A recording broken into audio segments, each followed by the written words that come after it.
All right.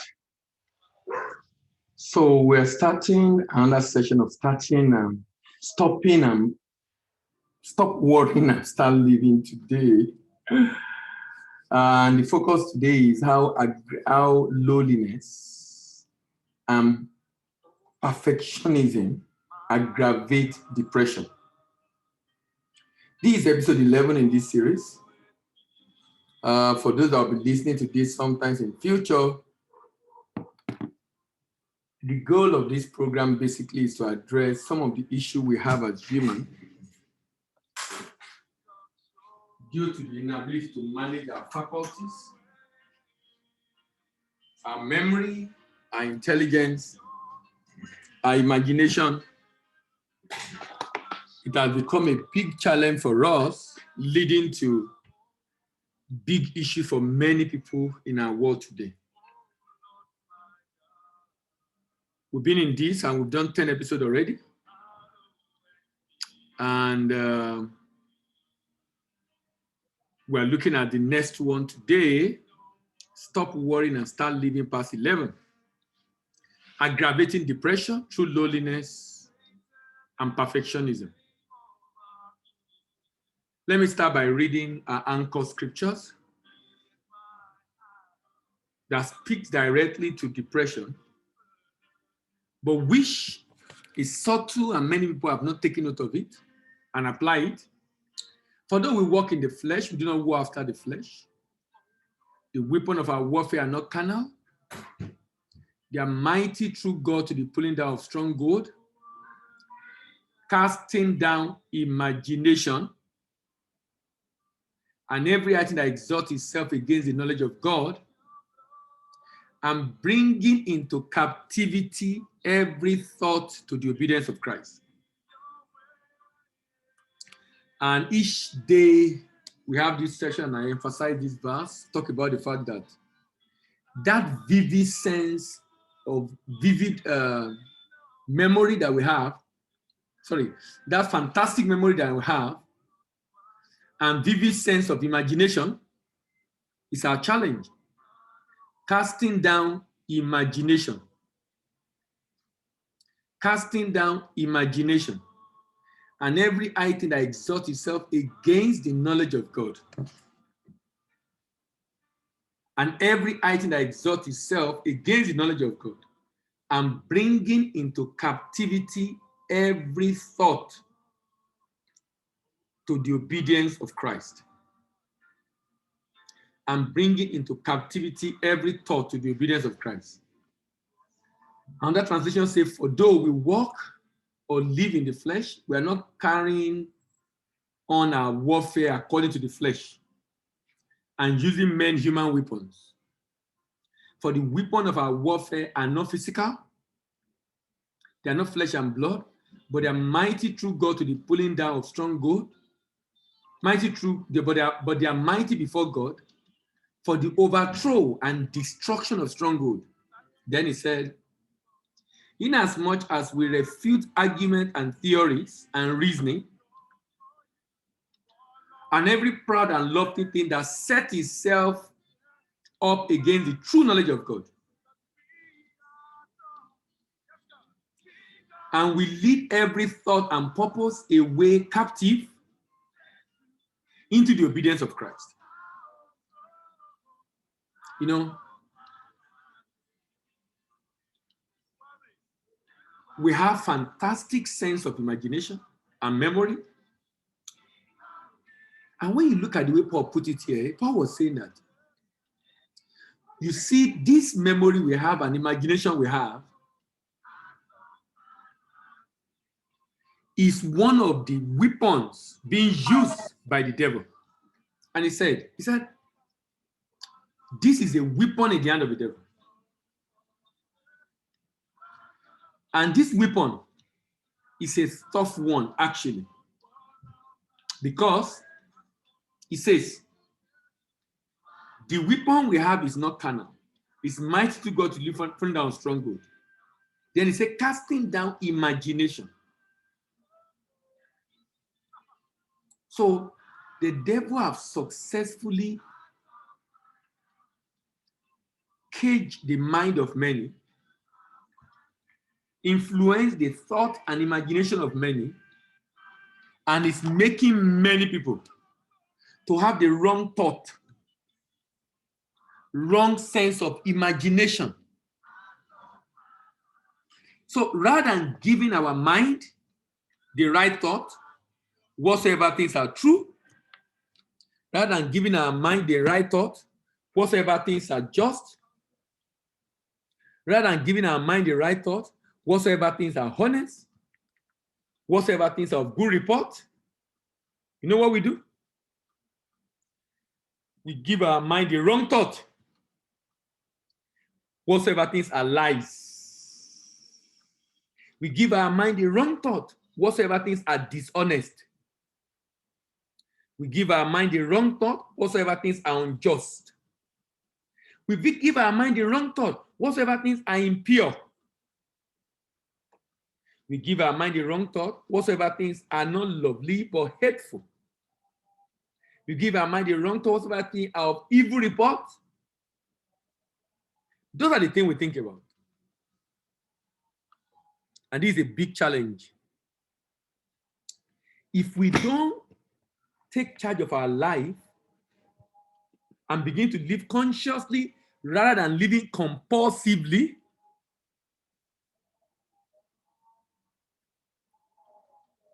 we will live in fear, to worry, to anxiety, to depression, to hopelessness, and consequently suicide. No wonder Solomon said, keep your heart with all diligence. And he used the word all diligence. That means don't just keep your heart, do everything within your power to ensure you keep your heart. Be very, very diligent about it. Keep your heart with all diligence. Why? From out of it are the issues of life. Keep your heart with all diligence.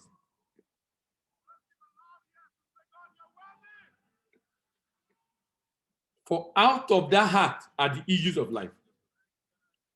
Another translation says, be careful what you think about, because your thoughts control your life.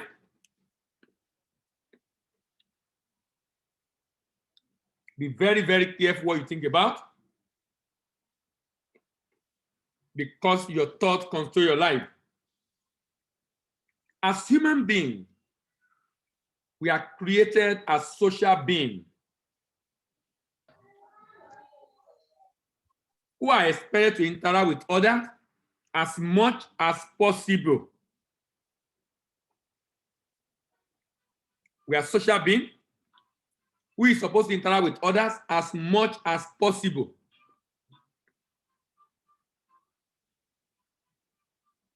Therefore, being lonely physically or lonely in your mind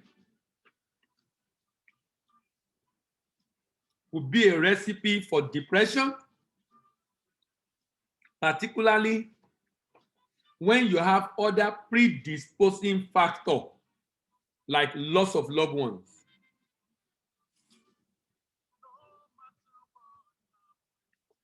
You know,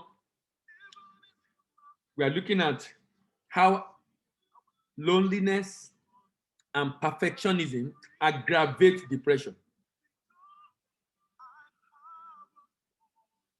We are social beings. We all need interaction in order to generally keep our balance in life. And this can be done physically, it can be done mentally, it can be done psychologically. But we need it anyway to keep our balance in life. We need it seriously to keep our balance. We seriously need it.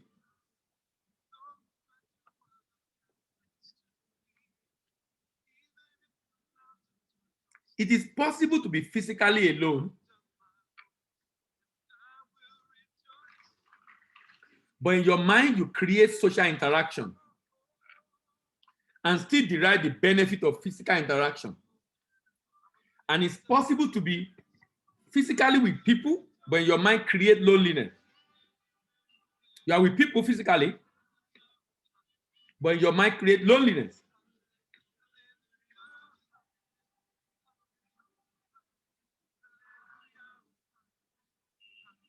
You can be physically with people, but still estranged in your mind and hold on to your thought without interacting with other people's thought.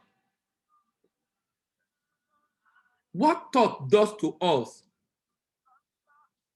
is creating reality that you see in your life. And this is why you need to learn, relearn, unlearn, depending on the need of the moment. Thought creates reality in our life. That's why you need to be mindful of your thought. Our mind cannot differentiate between just ordinary thought and reality. Everything is reality. You must learn, relearn, and unlearn.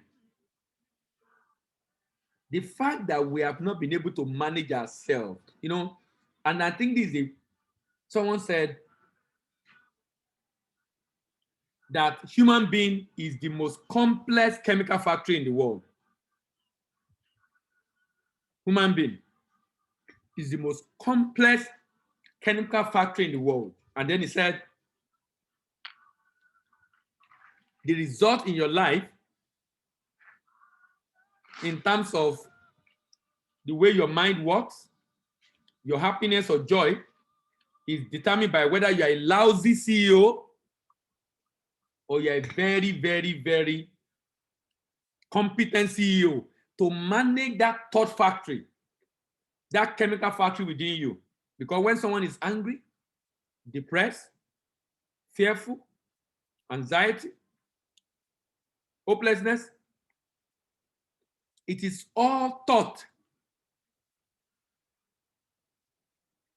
created by chemical substances in our system.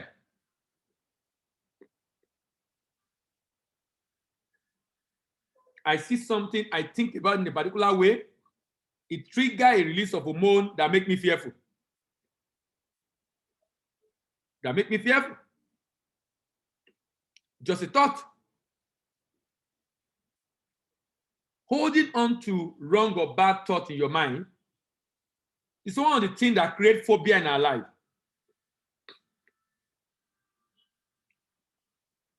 Holding on to wrong or bad thoughts create phobia. Loneliness that lead to depression is internal loneliness that make you to keep wrong thought to yourself.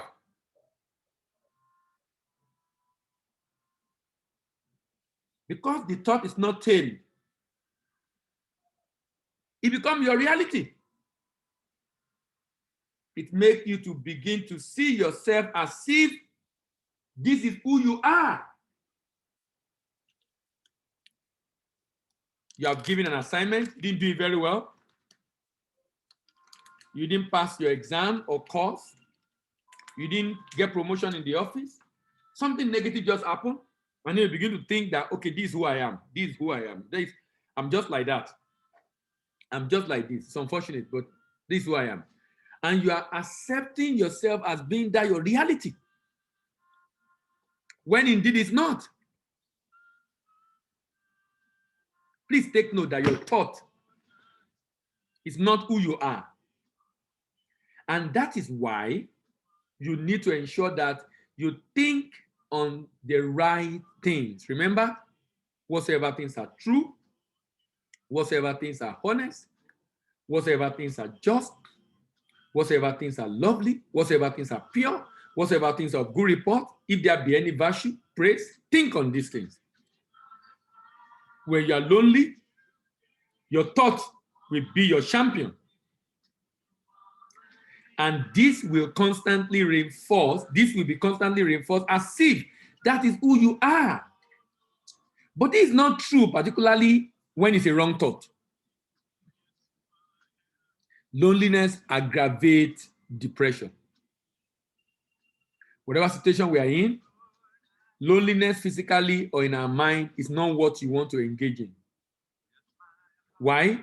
Because of the danger it poses on such an individual that is having that challenge.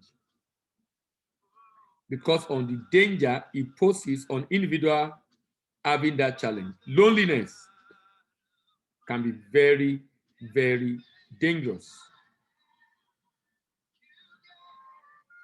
Please note that your thoughts are under your power.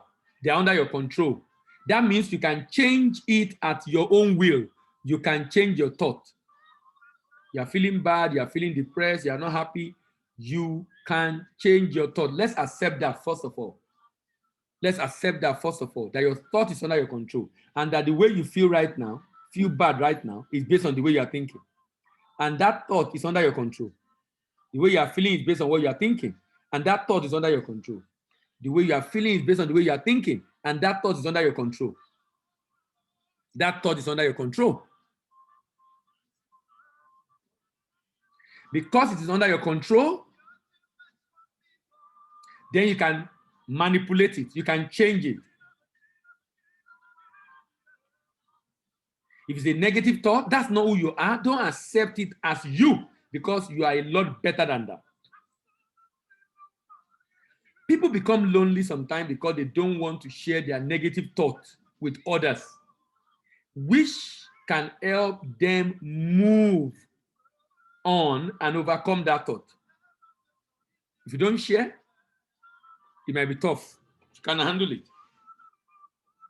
Whenever a negative thought has taken a better part of you, such that you are unable to overcome it, then try and get help. Try and get help. Try and get help. Try and get help. It's so important. Please note that you cannot fight a thought with a thought, like concentrating on that thought, but rather you can get away from it through interesting activity that can get you engrossed. You know, sometimes there are a lot of things we hear sometimes in church that are very much strongly emphasized, particularly sin and unrighteousness. And sometimes, because it's reinforced every time you go to church, it's always on your mind, because that's the way the mind works. You give it something not to think about, that's exactly what you'll be thinking about. If I tell you now, don't think about lion, don't think about lion, don't think about lion, don't think about lion, don't think about lion. Suddenly, you begin to think about lion. That same thing. So when you hear something and again, you have the tendency to think about it. So what do? Get busy. Look for an interesting activity to get engrossed in. And then the thought will go away. The more you think about a thing, the deeper you get into it. So don't fight the thought by thinking about bad thought. Don't fight the thought. Don't fight the thought because it's a bad thought. Rather, keep busy. If you are involved in a besetting sin and you keep thinking about it and keep trying to pray about it, it reinforces it. You know, someone was talking some times ago. He said he was into masturbation. And he said, and this time he was already a pastor, but he said when he was being taught, the people that were talking to him were just condemning his action. They were not giving him solution to the problem. Rather than helping him and saying, okay, this is what to do. And he, in the bid to prevent it, he will be praying about it. So the more he pray about it, the more he think about it. The more he think about it, the more he reinforce it. And he realized he's not getting deliverance. He was not getting deliverance. Because by praying about it and talking about it, you are thinking about it indirectly and you are reinforcing it. until he discovers what he needs to be doing at such time. Before eventually that habit left him. Because it's an habit, and the habit can be unlearned. You can just get something else to occupy those predisposing factors, minimizing it. So if you have a predisposing sin, don't think about it. Don't do things that will make you reinforce it. If you keep praying about it every time, you are going to reinforce it. You can pray about it once and then get involved in other activities, particularly the kind of discipline that will reduce the exposure to that sin. So that's why you need to sit down. You know, we live compulsive life. That's one of the biggest challenges of our age. We live reflexly. We live reflexly. We live emotionally. We live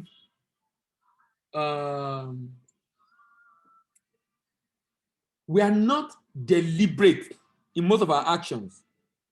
So people live very reflexly and compulsively, as if they are compelled to act that way, as if one is programmed. Society are programmers, actually.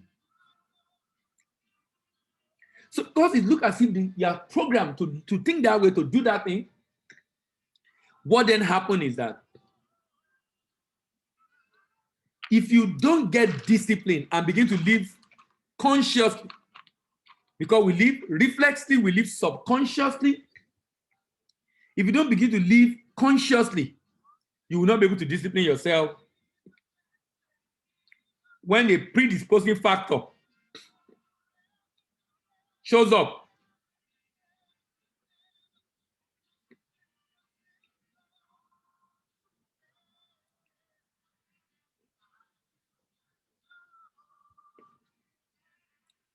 So if we sit down and analyze the situation, you will identify the predisposing factor.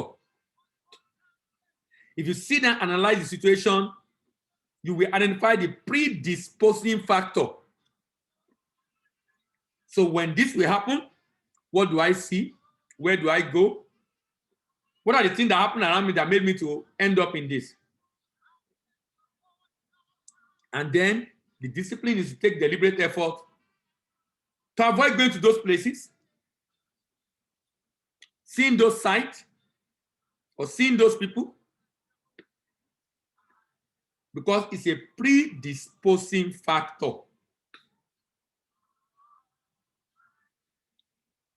The scripture talk about the need to discipline yourself rather than always praying. It says, put ye the Lord Jesus Christ and make no provision for the flesh to fulfill the lust thereof.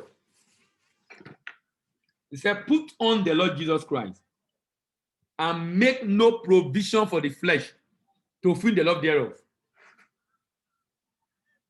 If we are not deliberate in the way we live, there is a predisposing factor that will make us be making provision for the flesh.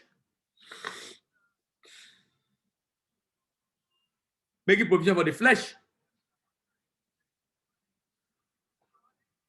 So thoughts are aggravated by loneliness. The second part of today's conversation is perfectionism. Perfectionism.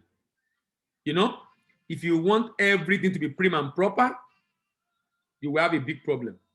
If things are not prim and proper, if things are not the way you want it, and it makes you unhappy, because things are not the way you want it, if it makes you unhappy, I'm sorry, it might create depression. Because we are in an imperfect world. Perfection will elude our world.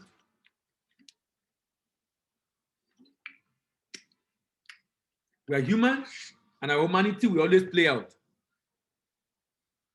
It will always play out. Those that have been a star tend to get into depression when their stardom begins to wane. This is because You always want to make everything right and perfect.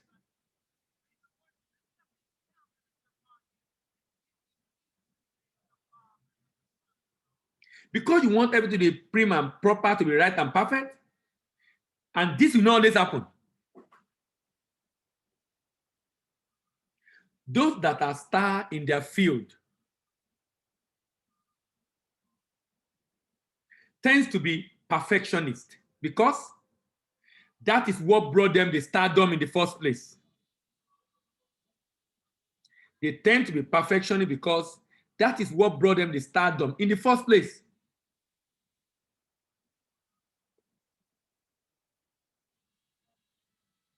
That is what brought them the stardom in the first place.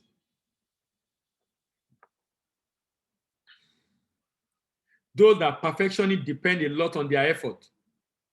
And when that effort is not generating result, they get discouraged and worried. They might even think, am I changing? What's happening to me? I'm not like this before. I'm not like this before. What's happening to me? What's my problem? What's happening to me? Remember, there is a great tendency to move from worry to anxiety, and from anxiety to depression, and from depression to hopelessness. And if hopelessness is not curtailed, it can lead to suicide. It can lead to suicide. Life is not about being perfect, but rather about being your best and keep improving. When you have done your best, leave the rest to God. The Bible says, Paul planted, Apollo water, but it's God that gives the increase. So always remember, it is God that gives the increase. The goal you have set is great, but that should be all about the goal to give you direction. That you are not able to achieve the goal, that's not a problem. But that you are able to move from where you are to where you used to be to where you are now. That's the progress. So be more interested in the progress than the profit. Be more interested in the process than the profit. So that if you don't achieve the goal, you are still happy all the same. Because you are more interested in the process than the profit. Some people will do business after 6 months because they are not making profit. People are buying their product, but they're not making profit. They drop it. How can people buy your product and you drop it because you're not making profit? That people are interested is more important. If you can be patient enough, you'll find a way to be profitable and reduce your cost. But create the value first. Create the value first.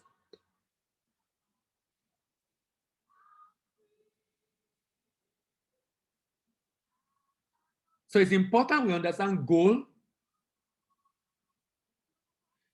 that the achievement of goal does not depend on you. Many people set goal last year to achieve this, achieve that.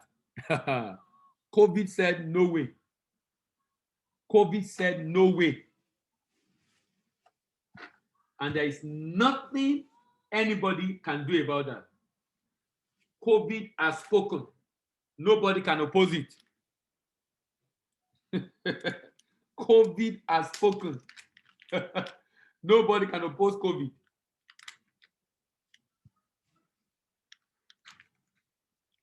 Nobody can oppose COVID. So you don't really have control over situation and circumstances. But you know what? You have control about how it makes you feel. You have control about how it makes you feel.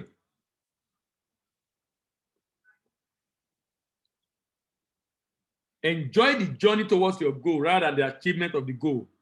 Because the achievement of the goal does not depend on you. It depends on God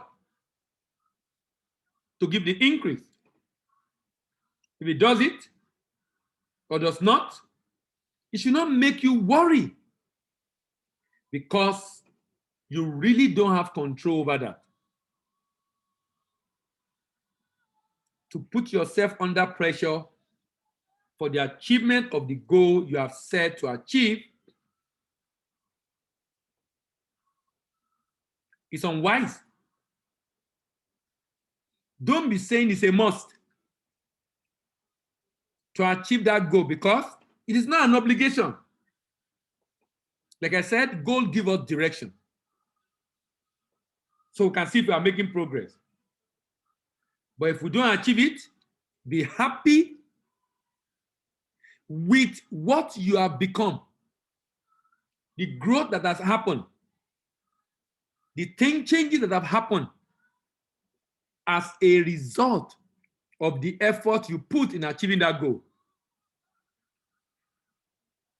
I remember a while ago, sometimes ago, I did a lot of training and training program for certification for bankers. So there was this banker that was in one of the classes I did. So one of the area of that course, of that certification, was done on a particular Saturday. He was able to learn and master it. That week, they were supposed to do a seminar among themselves in the office, like any morning session, come up with a topic, train your colleague. He handled it, that same topic. And he did so well, he now came back and said, Dele, even if I didn't pass this exam, you see this thing I've known and the way I handle it in the office this week, I'm okay, I'm fine. Even if I don't pass the exam. That guy typified for me the process. The goal of coming for certification is to pass the certification exam. But he said, even if it doesn't happen, the improvement is an encouragement. You know, this thing we are talking about now. If you know how it has destroyed some people, it has made them to lose confidence in themselves. Just because they set a goal, they are not able to achieve. They are looking at their life and antecedent in secondary school and where they are right now. They've lost hope and faith in themselves. They've lost hope and faith in themselves.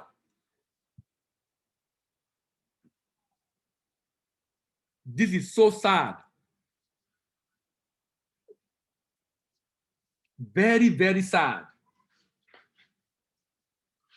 That people are losing hope and faith in themselves because they set a goal to achieve and they are unable to achieve it. They look down on the process, they look down on the improvement in their life, they focus only on the goal. A big challenge, I must say, for us as humans. Please enjoy the journey towards the goal rather than the achievement of the goal, because the achievement of the goal does not depend on you. It depends on God who gave the increase. It should not bring worry and anxiety over you because you really do not have control over that. To put yourself under pressure for the achievement of your goal, the goal you have set to achieve, is not a must for you to achieve it. Because it's not an obligation. It's a goal you set. If you're unable to achieve it, ask yourself, in the bid to work towards this goal, what have I become? What have I learned? What have I gained? How have I grown? As a matter of fact, see yourself as a servant being used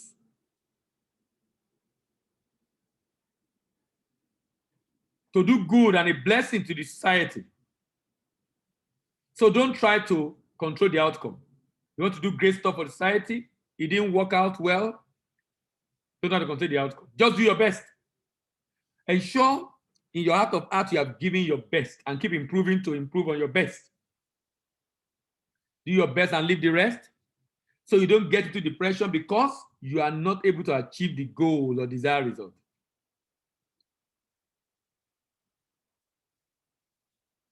Comfort yourself with the fact that you have done your best and let God take care of the rest. Perfectionist people have the tendency to focus on negative and see only bad things that they have done, not done right, rather than the good thing that they are doing right.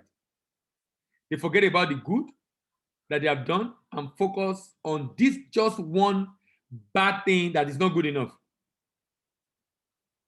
They focus on this just one bad thing that is not good enough and forget about all the good things.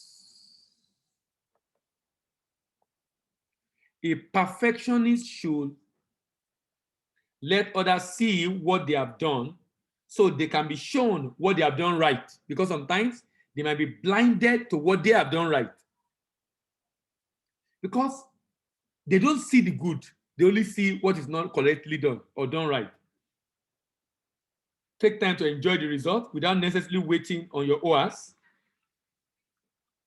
Document your achievement. Remind yourself of your success stories. Reward yourself for every milestone that you have achieved in your life. Reward yourself. Make yourself happy. You know, as we round off, remember, in this world, things are going to happen. Things are going to happen to you. But the way you respond shows whether you are wise or whether you are being wounded. In this life, ladies and gentlemen, things are going to happen to you.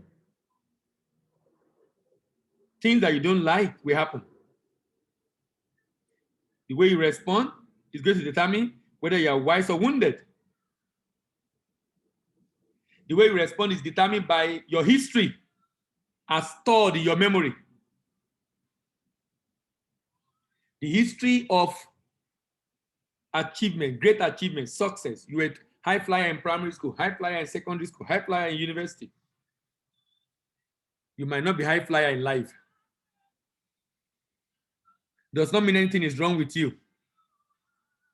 You are just seeing life the way it is. Nothing is wrong with you.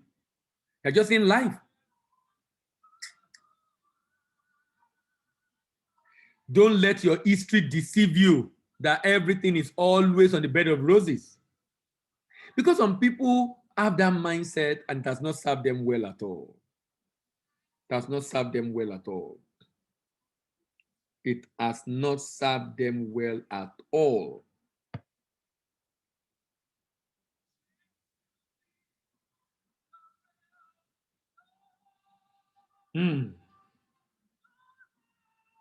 It's so important. You know, sometimes when we want to be successful, we want to be the first, what happened to the rest? Some want to be the first, others must be last.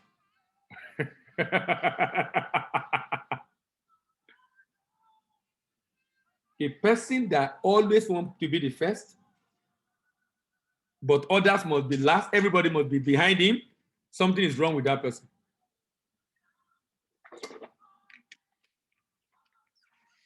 A person has a very big fundamental issue about life and understanding life. And something is deeply wrong. And if not curtailed, the person might kill himself. Because life will not always give him what he wants. Thinking that only you should succeed, others should fail. And that's what makes them happy. What kind of happiness is that? When your joy is in other people's failing, that is not a joy. Someone call it sickness. That need help.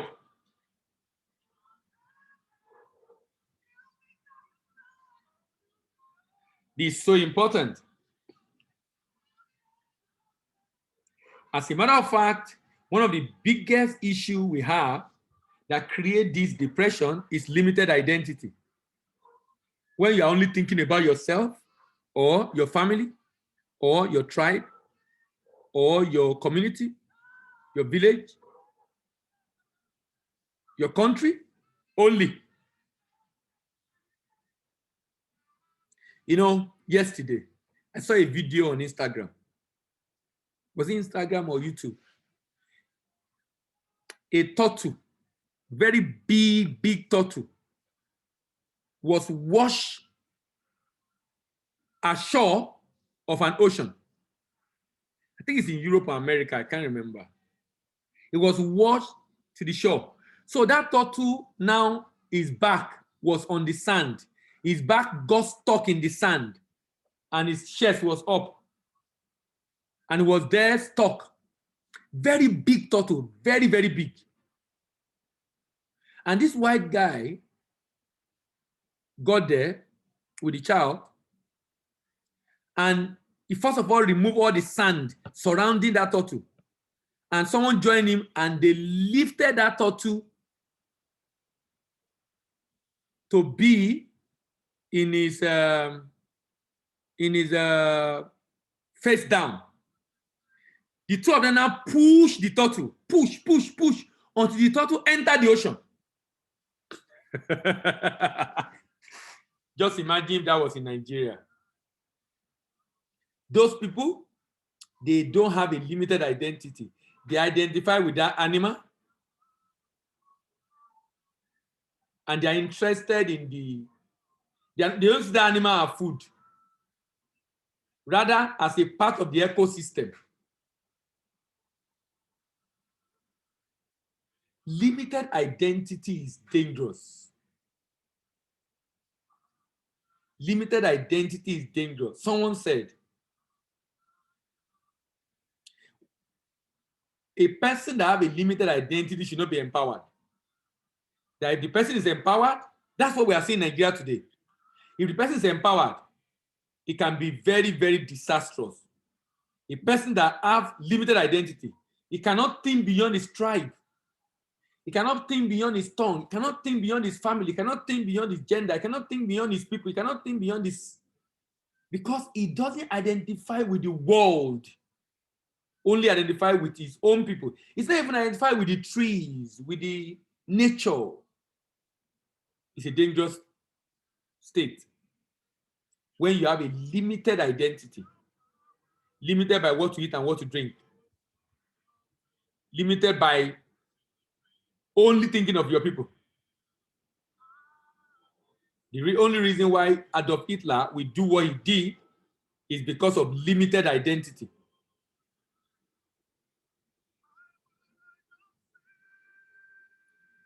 Adolf Hitler killed millions of people. When you empower a man with limited identity, that's what happens. Limited identity is seeing yourself as a race, as your religion, as your country, as your tribe, as your family, as your nationality, rather than seeing yourself as a citizen of the world. Because Christ said, you are the light of the world. He didn't say you are the light of your street. He didn't say like the light of your community. He didn't say like the light of your race, of your country, of your tribe, of your family, of your nationality. He said you are the light of the world and salt of the earth. So he didn't give us limited identity. We gave ourselves limited identity because of our environment.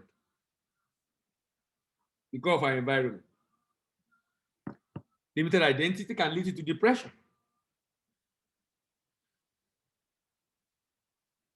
You are limitless. You have a limitless identity. When you see people, places, and the entire creation as part of you, this makes you to love everyone, irrespective of their character, of their creed, of their color, irrespective of their culture.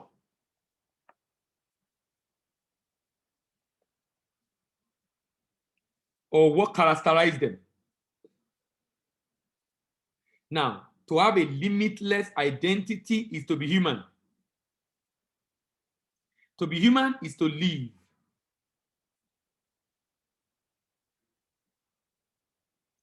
To love and to serve. So you realize that the challenge we have as human actually is thinking of ourselves and ourselves alone. The reason why someone will kill others and feel good about it is because of limited identity. Genocide has been committed and nation raised down because of limited identity. The reason why you will keep to yourself and be lonely is also limited identity. good health, competency, and intelligence can become a cause when someone has a limited identity. Because when it's empowered, it can do horrendous things. It can do horrendous things. So before I close today,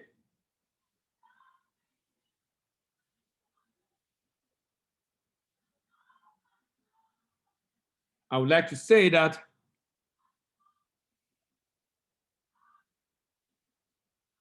loneliness and perfectionism aggravate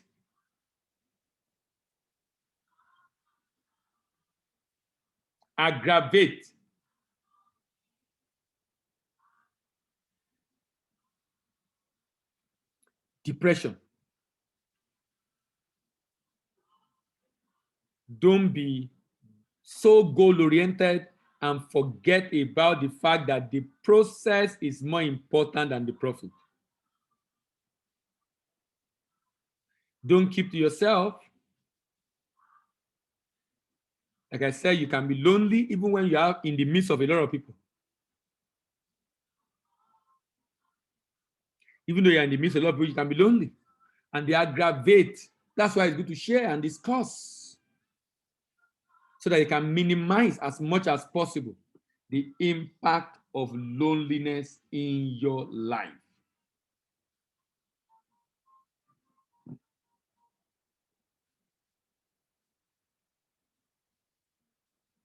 If life has been such that everything has been interesting, always remember that's not the way life works. Life is full of ups and downs. There is evening, there is morning every day. There is evening, there is morning every day. There is evening, there is morning. So a complete cycle of a day have evening and morning.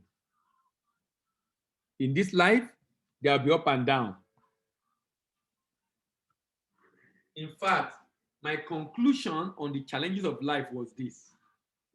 And this was many years ago. I said, your disposition to the challenges of life is going to determine whether that challenge is going to be a consuming fire or a refining fire. Your disposition to challenges of life is going to determine whether challenge is going to be a consuming fire or a refining fire.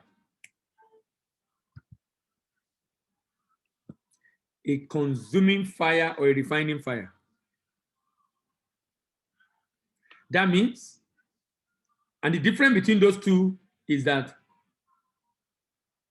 you see, when there is heat on wax, it melts. When there is heat on gold, it shines. The difference between them, why the same heat have different impact on them, is because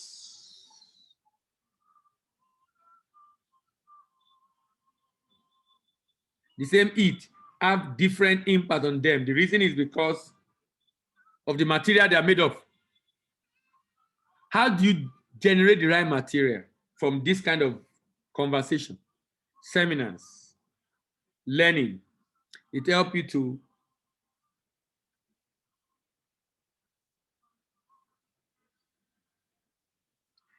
build that internal strength and vigor to face challenges and overcome them in life.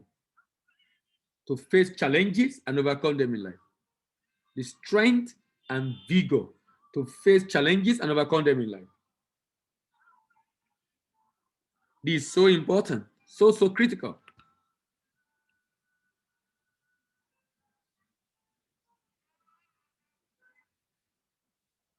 As I round off, remember the anchor scriptures.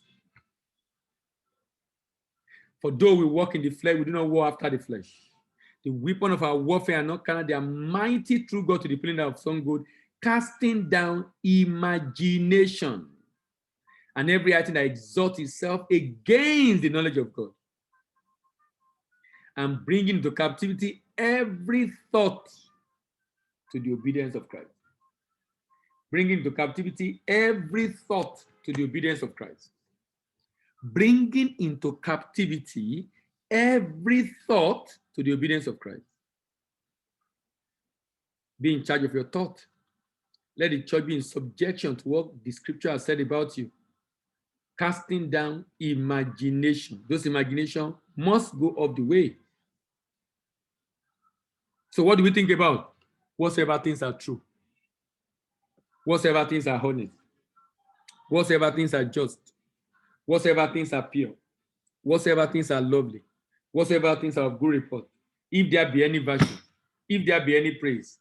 Think on these things. Think on these things. If there be any virtue, if there be any praise, think on these things. And lastly, guard your heart with all diligence, for out of it are the issues of life. Guard your heart with all diligence, for out of it are the issues of life. All right, thank you very much for being able to make it tonight. Oh, two of you were able to make it. Yes, Faith, what have you learned tonight? You've been very busy. Hello, Faith. Good evening, sir. How are you? I'm fine, thank you. I say you've been very busy. Okay. Yes, and I forget a lot of times, but I set an alarm, so I saw my alarm, and so I joined today. All right. Yes. Tell me, what have you learned tonight? I learned that I'm in control of my thoughts, Yeah. and I can change my thoughts. And so therefore I can change my perspective on the situation, and I And don't have to I can change the have way a I feel. fixed mindset.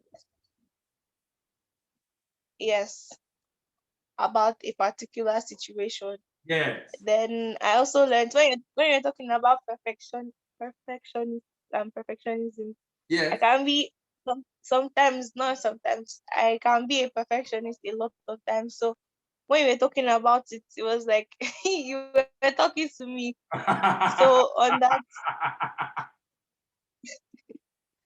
so I learned there that things do not always go as planned, and a lot of times the outcome does not is not completely dependent on me, but that does not mean I should not do my best. I should do my best, Yeah. and I should enjoy the process rather than the profits or the goal. Yes. And then also I learned that I should accept that I live in an imperfect world, and well, challenges will always come.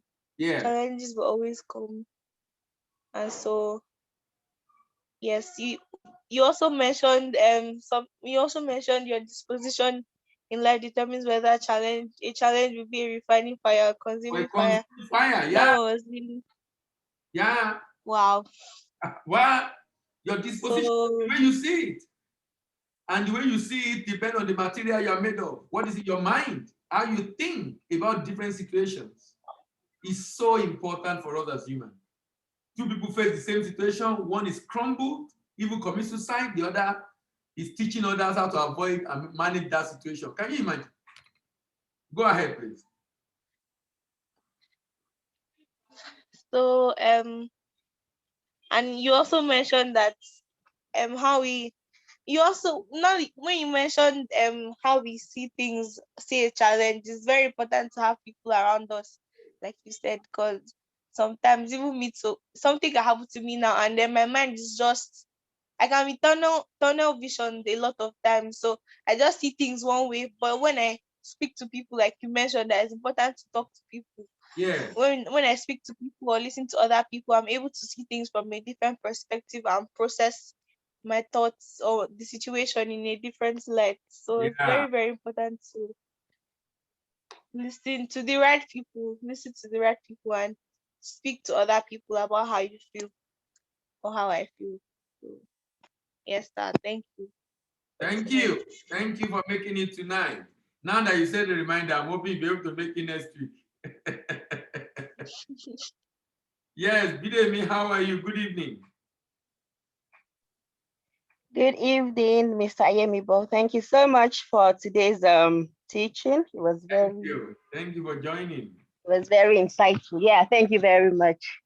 I learned a lot. We get better by the day, Yes, and yeah, yeah, yeah, and I came in a bit late too because I had to attend to my children, but I still got some things. yeah. Holding on to wrong thoughts or bad thoughts leads to phobia. Yes. That's so true. When we tame our thoughts, huh, we tame a lot of evil, a lot of dangers. Mm-hmm. I've learned that over time, and you're re-emphasizing it, which makes a lot of sense. Then our thoughts are really not who we are. That's true. From a previous teaching, you said it's that sometimes we overrate those thoughts, and I think it's true. Yeah, We actually do as humans, and we cannot fight a thought with the same thought. yeah. So true. We'll have to try to engage in other things, other activities that take our minds off it, Off it, yeah. and trying to, yeah, internalize what God says is very important. Mm-hmm. And perfectionism, that one is another terrible one. In short, it leads to analysis paralysis. You just get stuck. Yeah, that's what it does. You don't get to move ahead. You just get stuck. And sometimes You when it get happens stuck. that way, you don't even do anything at all. That's what happens. It destroys you, it paralyzes everything, and you're at a standstill. That's another very bad one. And all these things lead to depression. Very true. Mm. So these are things that we fight. These are constant battles in the human soul. It's not easy. It happens every day. Sometimes you think you have overcome these things until some of them just, you know, some of them just show up again and you be like, wow, I actually thought I'd overcome this.